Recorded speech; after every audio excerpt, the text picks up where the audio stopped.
के मजलिस इत्तेहादुल मुस्लिमीन के सदर MLA जनाब अख्तर ईमान साहब,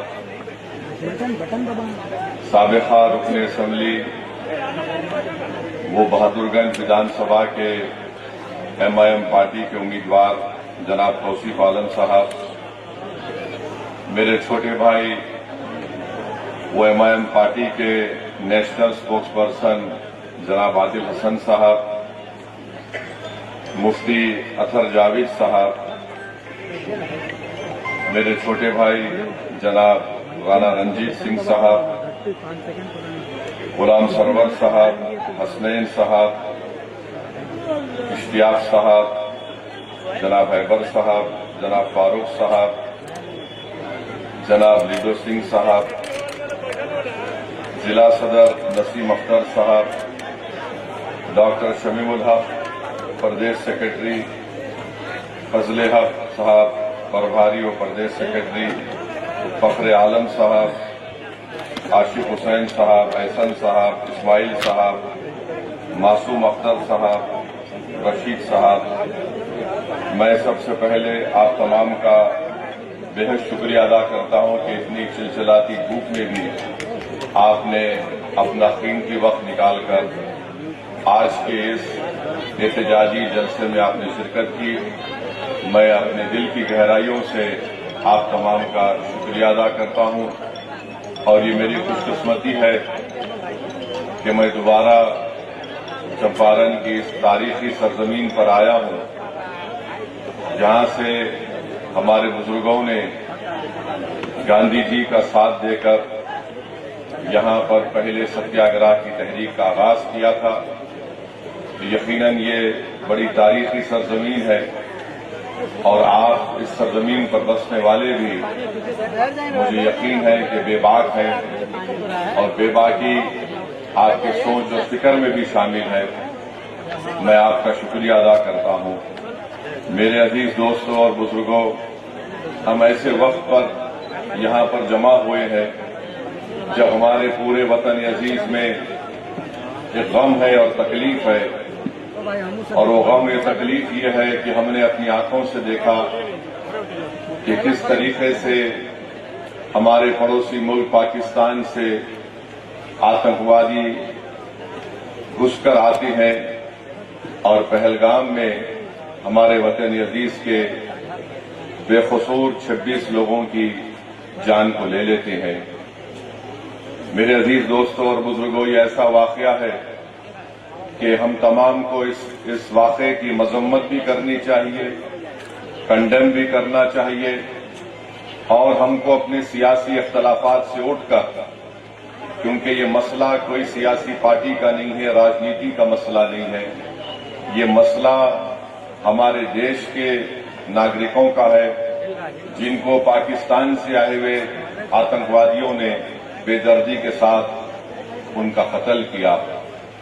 आप खुद सोचिए थोड़ी देर के लिए, अपने दिलो दिमाग पर जोर। एक बेटी है, आपकी एक बहन है जिसकी 6 दिन पहले शादी हुई थी और 6 दिन के बाद वो और उसका शौहर शादी की पहली खुशी मनाने के लिए, जिसके उसके हाथों से मेहंदी भी नहीं उतरी होगी, वो जाती है और उसकी आंखों के सामने उसके पति को, जिसके 6 दिन पहले उसकी शादी हुई थी, उसके सर पर गोली मारकर उसकी जान ले ली जाती है, क्योंकि वो हिंदू था, वो कलमा नहीं बोल सका। आप अपने दिलो दिमाग पर जोर डालकर सोचिए कि हमारी एक बेटी है जिसकी 2 महीने पहले शादी हुई और वो 2 महीने की शादी के बाद जब पहलगाम में बेसरन मीडोस को जाती है तो वहाँ पर भी उसके आँखों के सामने उसकी पति को उसके सर पर गोली मार दी जाती है। और वो बेवा हमारी बेटी ये कहती है कि जब मेरे पति को गोली मारी गई तो मैं उसके चेहरे को भी नहीं देख सकी बराबर। तो मेरे अजीज़ दोस्तों और बुज़ुर्गों, हम तमाम को इस दहशतगर्दी आतंकवादी की मजम्मत करना है और याद रखिए कि 19वीं सदी के आगाज़ पर दो मुल्क मज़हब के नाम पर बनाए गए थे, और आज मैं जिम्मेदारी के साथ कह रहा हूं कि 75-80 साल के बाद ये दोनों मुल्क नाकाम स्टेट हैं, फेल्ड स्टेट हैं। एक का नाम पाकिस्तान है, दूसरे का नाम इज़राइल है। ये दोनों भी मज़हब की बुनियाद पर बनाए गए थे। एक ये कहकर भारत को तोड़ा गया कि मुसलमानों का अलग मुल्क होगा, और एक मुल्क को यह कहकर अरबों की ज़मीन छीनी गई कि यहाँ पर हम यहूदियों का मुल्क बनाएंगे। उन्होंने यहूदियों का मुल्क नहीं बनाया, बल्कि ज़ायनिज़्म और ज़ायनिज़्म की आइडियोलॉजी को आगे बढ़ाने के लिए मुल्क बनाया। ये दोनों ममालिक एक फेल्ड स्टेट है जहाँ पर उन्हीं के मुल्क में लोगों पर जुल्म किया जाता है। तो हम उम्मीद करते हैं कि हमारी सरकार, इस देश के प्रधानमंत्री, ये जो आतंकवादी हमला हुआ है, बुज़दिलाना हमला हुआ है, वो उस पर मौसर कार्रवाई करेंगे, मरने वालों को वो इंसाफ दिलाएंगे। और हम उम्मीद करते हैं कि हमेशा के लिए पाकिस्तान से जो आतंकवादी हमारे देश में आकर मासूम लोगों की जानें लेते हैं, चाहे वो हमारी बेटियां हों या फिर वर्दी पहनने वाले हमारे नौजवान बेटे हों, इन आतंकवादी हमले को ख़त्म करने के लिए हम उम्मीद करते हैं कि देश के प्रधानमंत्री पाकिस्तान से आए हुए आतंकवादी और पाकिस्तान जैसे एक फेल्ड स्टेट के ख़िलाफ़ वो एक मौसर कार्रवाई करेंगे, ऐसा इक़दाम करेंगे कि दोबारा पाकिस्तान 100 मरतबा सोचेगा कि भारत की सरज़मीन में आकर किसी को मारने के बारे में। मेरे अज़ीज़ दोस्तों और बुज़ुर्गों, मैं आपको ये बताना चाहता हूँ कि पाकिस्तान ये पूछ रहा है कि भारत के पास अगर कोई प्रूफ है तो दो। अरे बेशर्मो, क्या हमने तुमको पठानकोट में बुलाकर नहीं दिखाया था कि पठानकोट हमारा एयरफोर्स का बेस में तुम्हारे आतंकवादी आकर वहाँ पर कोहराम मचा कर गए? तुम्हारी लोग पाकिस्तान से आकर देखे, उसके बावजूद भी तुमने उन आतंकवादियों के ख़िलाफ़ कोई एक्शन नहीं लिया। 26/11 का वाक़या हुआ, मैं जानता हूँ, आंध्र तेलंगाना में निज़ामाबाद एक इलाक़ा है, वहाँ की हमारी एक बेटी जिसकी शादी हो के चंद दिन हुए थे, उसने अपने ख़ानदान वालों के साथ वीटी स्टेशन पर थी। पाकिस्तान से आए हुए आतंकवादियों ने वीटी स्टेशन पर गोलियां मारकर लोगों की हत्या की, तो उसमें निज़ामाबाद की एक नई दुल्हन भी मारी गई थी। पाकिस्तान कभी भी इकरार नहीं करेगा कि उनके मुल्क से आतंकवादी आकर भारत में लोगों का कत्ल कर रहे हैं। पाकिस्तान को अब समझाने का वक्त ख़त्म हो चुका है। मैं बड़ी जिम्मेदारी के साथ जज्बात में लाए बगैर कह रहा हूँ कि ये वक्त जवाब देने का है, ये वक्त सोचने का नहीं है। वरना याद रखिए, हर 6 महीने, हर 2 महीने के बाद ये आती हैं, या तो हमारी फ़ौज या हमारी CRPF के जवानों को या फिर मासूम कश्मीरियों को निशाना बनाती हैं। तो हम उम्मीद करते हैं कि हमारी हुकूमत इनके ख़िलाफ़ एक मौसर इक़दाम करेगी। जितने भी इक़दामात, जितने फ़ैसले भारत सरकार ने लिए हैं, MIM पार्टी उसकी तायीद करती है।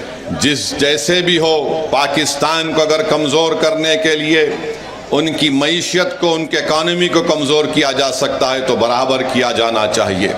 और जो भी तरीक़ेकार हुकूमत इस्तेमाल करेगी, हम उम्मीद करते हैं कि आतंकवाद ख़त्म होगा। ये देश का मसला है, ये कोई सियासी मसला नहीं है, और लोगों को भी इस पर राजनीति करने की कोई ज़रूरत नहीं है।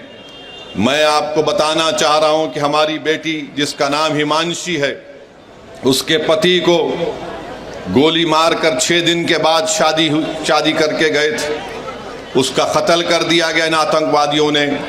ये हमारी बेटी हिमांशी का पैगाम देती है, हमारे देश में बसने वाले जो लोग हिंदू मुस्लिम का जहर फैला रहे हैं, वो कहती है कि मैंने अपने पति को खोया, मगर मैं नहीं चाहती कि मुसलमान और कश्मीरियों के ख़िलाफ़ नफ़रत के मज़ारे किए जाएं। हम उम्मीद करते हैं कि भारत सरकार हमारी इस बेटी जिसने अपने पति को खोया है, उसके इस अल्फाज को याद रखेगी। और देश कभी उन लोगों को माफ़ नहीं करेगा जो ऐसे वक्त में बजाय हम मुत्तहिद होकर इन आतंकवादियों से और इन आतंकवाद को प्रमोट करने वाले देश से मुकाबला करें, जो हमारे मुल्क में इसका फ़ायदा उठाकर नफ़रत को फैलाना चाहते हैं। याद रखो, इस वक्त पर हमको नफ़रत नहीं, हमको अमन को और मोहब्बत को पैदा करना है ताकि हम देश को मजबूत रख सकें। और जो लोग नफ़रत और जहर फैला रहे हैं, याद रखो तुम एलईटी और पाकिस्तान के चेहरों पर मुस्कुराहट लेकर आ रहे हो।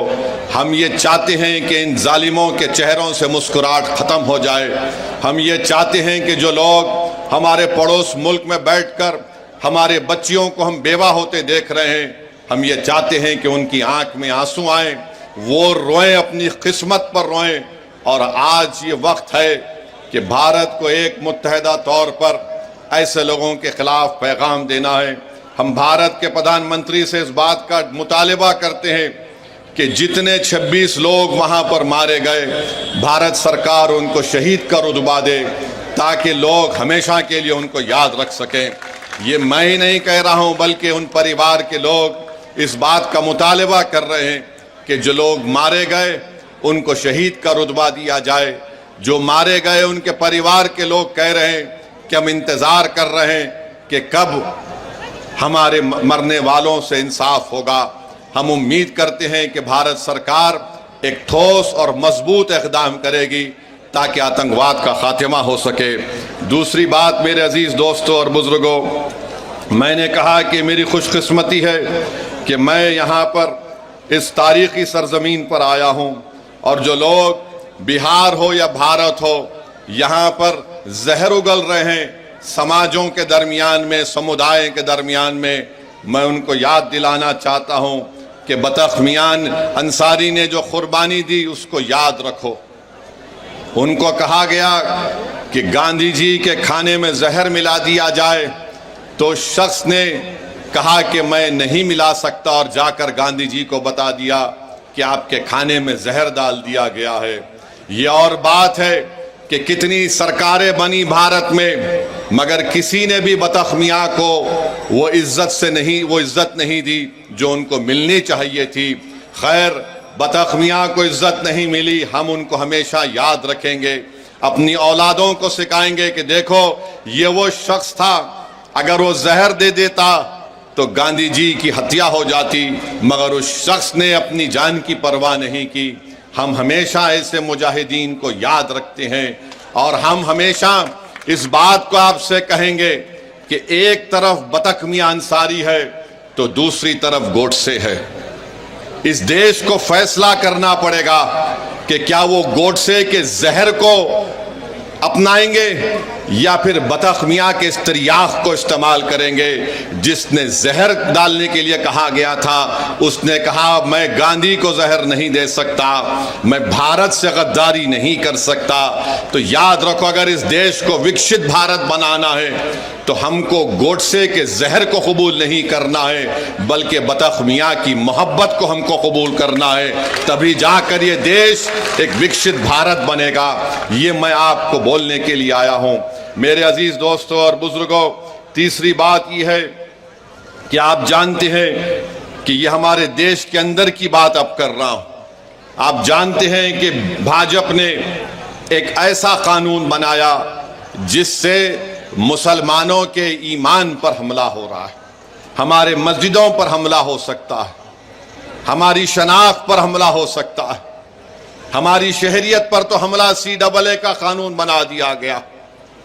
याद रखिए, ये वफ़ तरमीमी कानून 2025 जो बनाया गया है, ये सिर्फ और सिर्फ RSS की एक कोशिश है कि भारत के मुसलमानों से उनकी मस्जिदों को छीन लिया जाए, उनकी दरगाहों को छीन लिया जाए, उनके खानखाहों को छीन लिया जाए, ख़बरस्तानों को छीन लिया जाए, ईदगाह को ख़त्म कर दिया जाए, इमाम बाड़ों को ख़त्म किया जाए।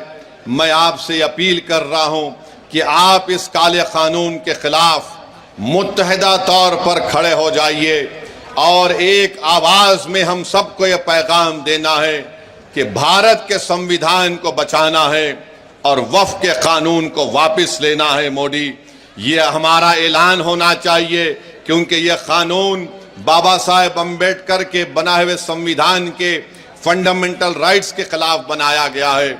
मुझे अफसोस है इस बात का कि नीतीश कुमार, चिराग पासवान, कुशवाहा साहब, चंद्राबाबू नायडू, जयंत चौधरी, कुमारा स्वामी ने इस कानून की, इस काले कानून की तायीद की।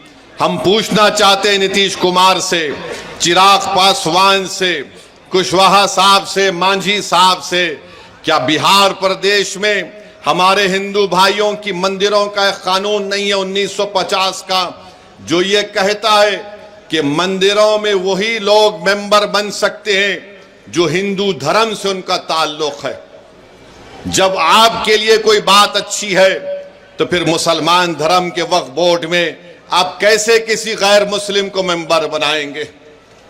जब आप कानून बना दिए कि कोई हिंदू से सिर्फ हिंदू ही मेंबर बनेगा, तो फिर मुस्लिम वक्फ बोर्ड में आप कैसा कानून बनाए कि गैर मुस्लिम यहां पर मेंबर बनेगा? बनाने की वजह क्या है हमको बताओ आप, मगर वजह नहीं बताते हैं।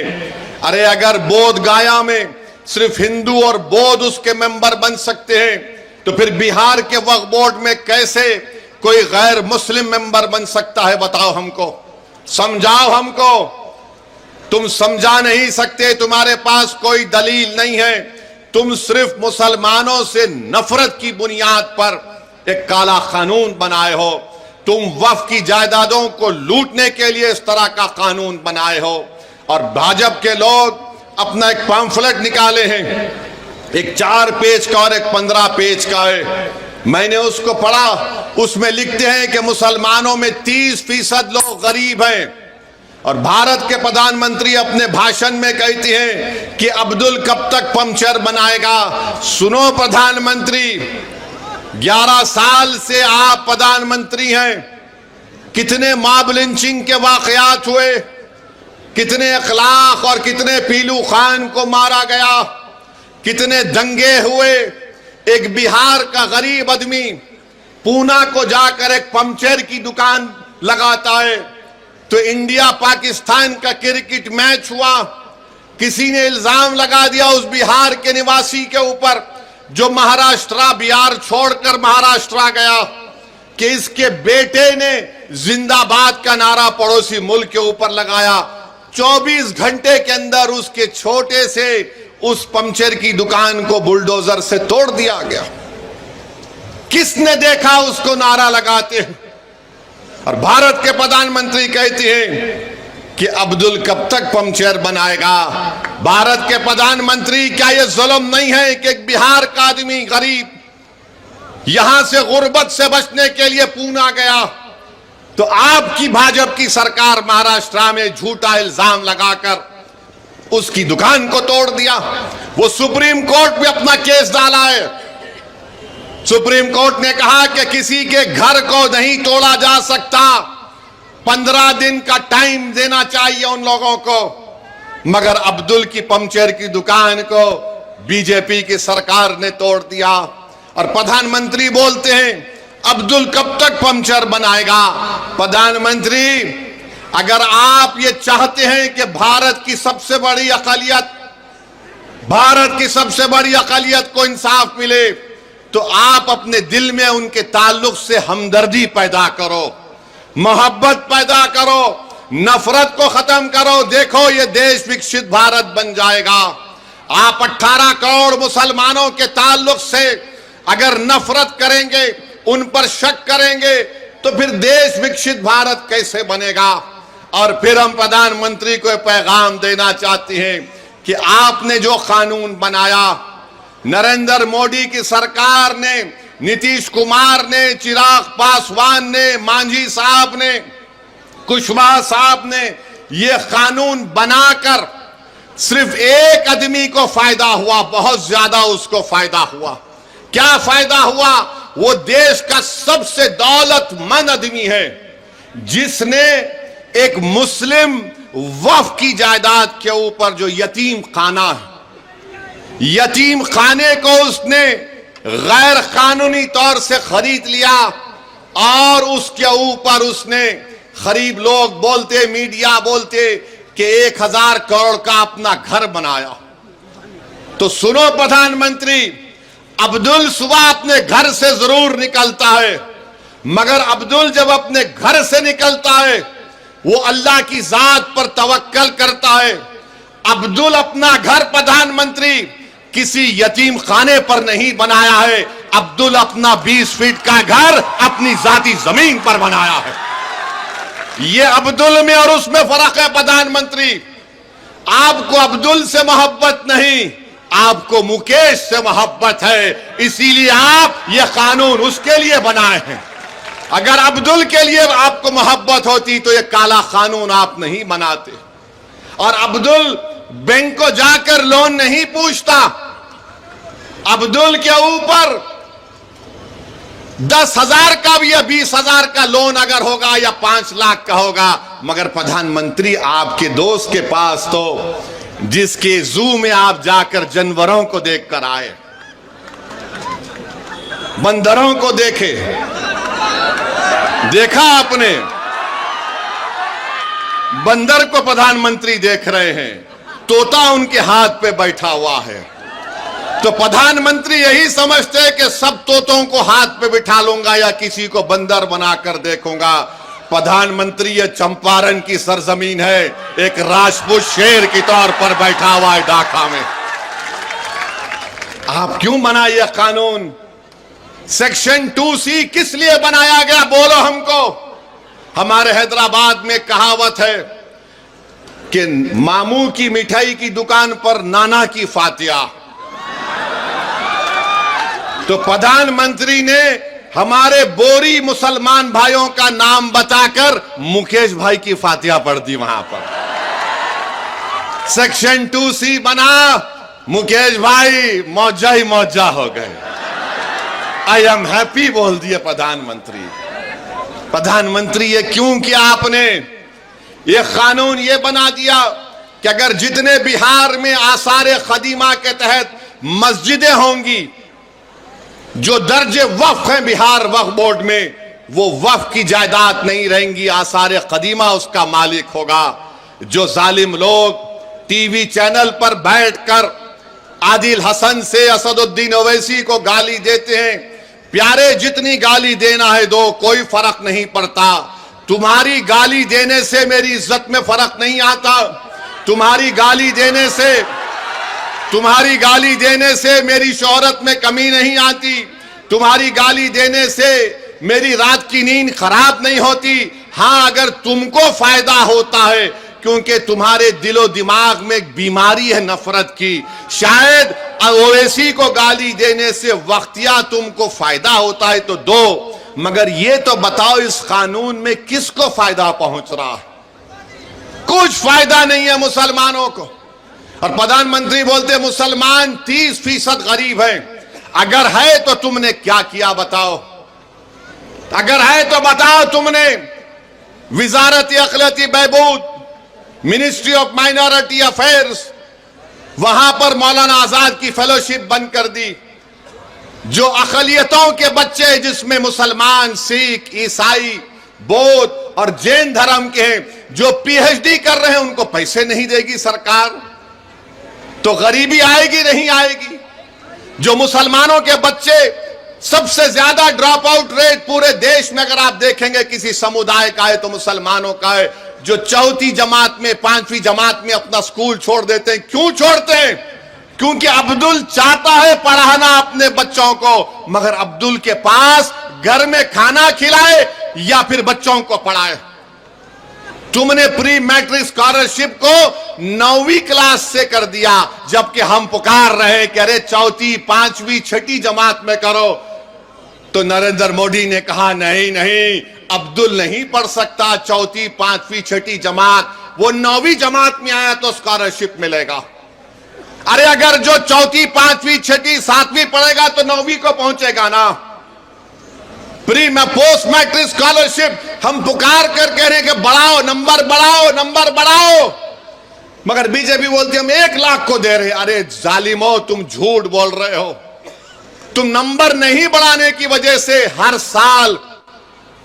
हर साल डिग्री में हमारे कम से कम 5 लाख बच्चे स्कॉलरशिप से महरूम हो जाते, और बढ़ाने के लिए सिर्फ 1000 करोड़ की जरूरत है, 1500 करोड़। मगर मोदी ने बोलेंगे अब्दुल पंचर बनाता है। मोदी जी, दलील देकर कह रहा हूं, झूठ नहीं बोल रहा हूं। आप मेरे दलील का जवाब नहीं दे पाओगे। अरे अब्दुल अगर गरीब है तो हुकूमतों ने हमको गरीब बना दिया। अब्दुल अगर पंचर की दुकान पर काम कर रहा है तो किसी हद तक अब्दुल के बाप की भी जिम्मेदारी है, क्योंकि अब्दुल के बाप ने समझा ये सामाजिक इंसाफ की बात कर रहे हैं, ये सेकुलरिज्म की बात कर रहे हैं। हमने सबका साथ दिया, कभी सामाजिक न्याय पर दिया, तो कभी यादव मुसलमान इत्तेहाद के नाम पर दिया, तो कभी हिंदू मुस्लिम इत्तेहाद के नाम पर दिया। जिसको हमने वोट दिया वो मोटा हो गया, वो महल में जाकर बैठ गया, और जिसने उनको वोट डाला गरीबी उसका मुकद्दर बन के रह गया। तो अब आपको सोचना है कि आप किस तरीके से फैसला लेंगे। हम आपके सामने ये बोलने आए हैं कि भाजपा भी जिम्मेदार है अगर अब्दुल जिम्मेदार गरीब है तो। और बीजेपी अपने पैम्फलेट में कहती है कि 70% वक्फ की जायदाद पर कब्जा हो गया, तो तुम कब्जा कैसे निकालोगे? मोदी ने कानून यह बनाया कि जो 12 साल से जिस जमीन का मालिक अल्लाह है उस पर अगर वो 12 साल से कब्जे में है तो मोदी कह रहे हैं कि मालिक तो अल्लाह होगा, मगर मैं कानून बनाकर तुझे मालिक बना रहा हूं। वो 70% अगर जायदादों पर वक्फ की जमीन पर कब्जा हुआ है तो सब लैंड ग्रैबर काबिजीन उसके मालिक बना दिया आपने। बताओ फिर क्या होगा? यह कानून शियाओं को नुकसान पहुंचाता है, सुन्नियों को पहुंचाता है, बोरियों को पहुंचाता है। यह कानून देवबंदियों को नुकसान पहुंचाता है, बरेलवियों को नुकसान पहुंचाता है, अहले हदीस को नुकसान पहुंचाता है। यह कानून मुसलमानों को नुकसान पहुंचाता है। इसलिए हम आपसे अपील कर रहे हैं कि all India Muslim personal law board ने जो एहतजाजी प्रोग्राम बनाया है आप उसका साथ दें। आपने बत्ती गुल की थी, 15 मिनट के लाइट गुल कर दिया, आपने किया था ना आपने। अब जब विधानसभा के चुनाव आएंगे, जब विधानसभा के चुनाव आएंगे, 20 साल आपने नीतीश को वोट दिया, 15 साल आपने लालू को वोट दिया, क्या हासिल हुआ आपको बताओ? पढ़ाई के लिए बिहार से बाहर जाना पड़ता, नौकरी के लिए बिहार से बाहर जाना पड़ता। मुझे माफ कर दीजिए अगर मैं जो अब कहने वाला हूं, आपका हाल ऐसा है कि सिर्फ मनी ऑर्डर पर आपका घर चलता है। मनी ऑर्डर पर हमारा घर चलता है बिहार में। ये 20 साल और ये 15 साल राजनीति करने वालों ने हाल हमारा कर दिया है। तो जब चुनाव आएंगे तो 15 मिनट के लिए बत्ती गुल नहीं करना, पूरे 5 साल के लिए बीजेपी के, नीतीश की और राजद की बत्ती गुल करना पड़ेगा आपको। आप करेंगे ना? कहीं जज्बात में आके हाथ तो नहीं उठा रहे? अगर आप वादा कर रहे हैं बत्ती गुल करेंगे लोगों की, तो मैं ढाका की जनता को खुशखबरी दे रहा हूं कि हमने हमारे भाई राणा रंजीत को यहां से अपना उम्मीदवार बनाने का ऐलान कर रहे हैं। तो अब यह आपकी जिम्मेदारी है मेरे भाई कि आप राणा रंजीत को यहां से अपना नया विधायक बनाएंगे इंशाअल्लाह ताला। बहादुरगंज से तौसीफ आलम को इंशाअल्लाह बनाएंगे और अख्तरुल ईमान को कामयाब करेंगे अपनी विधानसभा से। अब याद रखिए कि एक अख्तरुल ईमान विधानसभा में जाते हैं। आप बैठो बैठो अभी। एक अख्तरुल ईमान विधानसभा को जाते हैं, अख्तरुल ईमान को 2 मिनट का टाइम स्पीकर देता है। और 2 मिनट में अख्तरुल ईमान सबको परेशान कर देते हैं। तो इंशाअल्लाह ताला अगर हम मुत्तहदा तौर पर अपने वोट का इस्तेमाल करेंगे तो अख्तरुल ईमान का बाजू नहीं बल्कि बिहार के गरीब और मजलूम अवाम का बाजू तौसीफ आलम और हमारा राना बनेगा इंशाअल्लाह ताला। तो मेरे अजीज दोस्तों और बुजुर्गों, मुत्तहदा तौर पर अपने वोट का इस्तेमाल करिए। अब बहुत हो गया, ये हर बार चुनाव आता तो इनको एक ही चीज नजर आती, ओवैसी बी टीम है, ओवैसी बी टीम है, ओवैसी वोट काटने के लिए आया है। अरे तुम याद रखो, जब तक अल्लाह मुझे जिंदा रखेगा मैं तुम्हारी नाक में और दिमाग में दम करके रखूंगा इंशाअल्लाह ताला। तुम जितना बोलते बोल लो, मगर लालू जी आपके 15 साल हमको क्या मिला बताओ? नीतीश 20 साल बताओ बिहार के गरीबों को क्या मिला? आप 20 साल मुख्यमंत्री रहे। अब तो एक वीडियो देखा कि जनगण मन हो रहा है तो नीतीश कुमार हाथ पकड़ के ऐसा ऐसा कर रहे हैं, नहीं मालूम क्यों कर रहे हैं। शायद अख्तरुल ईमान के पास वो डॉक्टर भी है, सियासी डॉक्टर भी है। आप बताइए आप किसका साथ देंगे? जिसको आपने 15 साल आजमा लिया, जिसको आपने 20 साल देख लिया और हमको गाली देते थे। 2 मर्तबा लालू नीतीश आए और कहा कि ओवैसी को रोको वरना भाजपा आ जाएगी, और आप बेचारे मासूम इनकी बातों में आ गए। आपने उनको वोट दिया मगर फिर वो लड़ लिए, फिर ऐसा लड़ लिए कि बीजेपी भाजपा आ गई।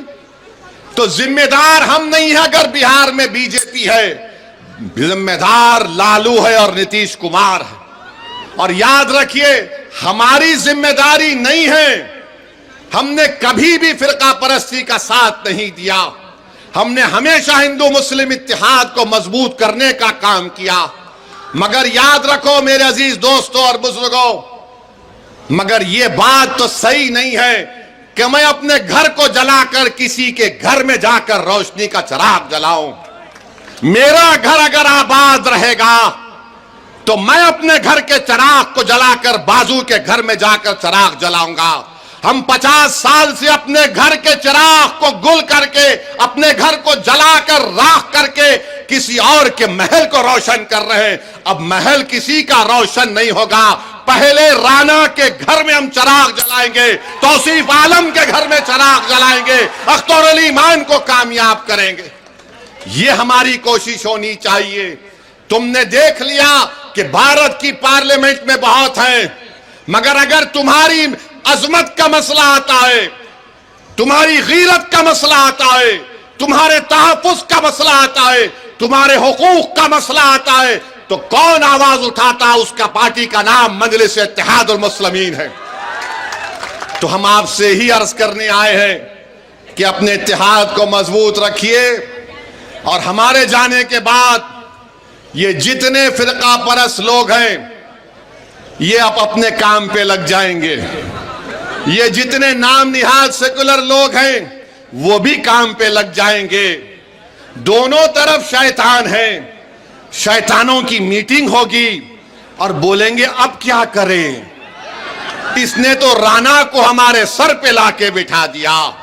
एक अख्तर परेशान कर रहा था तो तौसीफ भी आ गया। तो मेरे अजीज दोस्तों और बुजुर्गों, इनके झूठे प्रोपेगेंडे को आपको मुस्तरद करना है। एक मर्तबा मुत्तहदा तौर पर अपने वोट का इस्तेमाल करिए।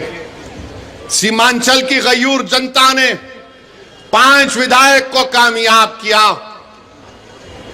तो यही लालू परिवार ने कहा कि नहीं, ये कैसे हो गया कि हम 50 साल से इनको अफीम चटा रहे, हम 50 साल से इनके दिलों में डर बिठा रहे हैं। ये कौन सा काम हो गया कि ये डर और अफीम को छोड़कर अपने वोटों से, अपनी ताकत से अपने 5 विधायक को कामयाब कर लिए। तो एक मंसूबा बनाया गया और 4 को खींच लिया गया। वो बेजमीर थे, उन्होंने अपना जमीर बेच दिया। जो जिंदा था उसका नाम अख्तरुल ईमान है। तो मैं इन तमाम से कहना चाह रहा हूं तुमने 4 को भगा लिया, अब 24 आएंगे इंशाअल्लाह ताला, देखना तुम। 4 गए तो 24 आएंगे। अरे याद रखो, ये सफर जो हम अपना आगाज किए हैं बिहार प्रदेश में, शख्सियतों पर यह सफर चलने वाला नहीं है। सुबह क़यामत तक इंशाअल्लाह ताला बिहार की सरजमीन पर एमआईएम पार्टी आबाद और शादाब रहेगी। मैं अख्तरुल ईमान और तौसीफ आलम, तुम्हारे खंदों पर हम अपने खबरों में लिटाए जाएंगे, हमारी हड्डियां बोसी हो जाएंगी, मगर हमारा पैगाम जिंदा रहेगा। ये नौजवानों, अब तुम्हारी जिम्मेदारी है कि तुम आओ, आगे बढ़ो और अपने हक को हासिल करो। बुजुर्गों, इन नौजवानों की सरपरस्ती करो। मेरी मां और बहनों, तुम रातों में उठकर जो आंख में आंसू लाकर सोचती हो कि मेरे बेटे और बेटी के मुस्तकबिल का क्या होगा, अब फिक्र मत करो। अब तुम्हारी रातों की बेचैनी इंशाअल्लाह ताला अब मोदी, नीतीश और लालू के दिलों में बेचैनी हम पैदा करेंगे। सिर्फ आपसे अपील कर रहे हैं कि मुत्तहिद हो जाइए, मुत्तहिदा तौर पर अपने वोट का इस्तेमाल करिए। यही आपसे हम कहने आए हैं। आपका बहुत बहुत शुक्रिया। हमारे साथ नारा लगाइए, पाकिस्तान मुर्दाबाद, पाकिस्तान मुर्दाबाद, भारत जिंदाबाद, भारत जिंदाबाद, बख्त अंसारी जिंदाबाद। अस्सलाम वालेकुम व रहमतुल्लाह।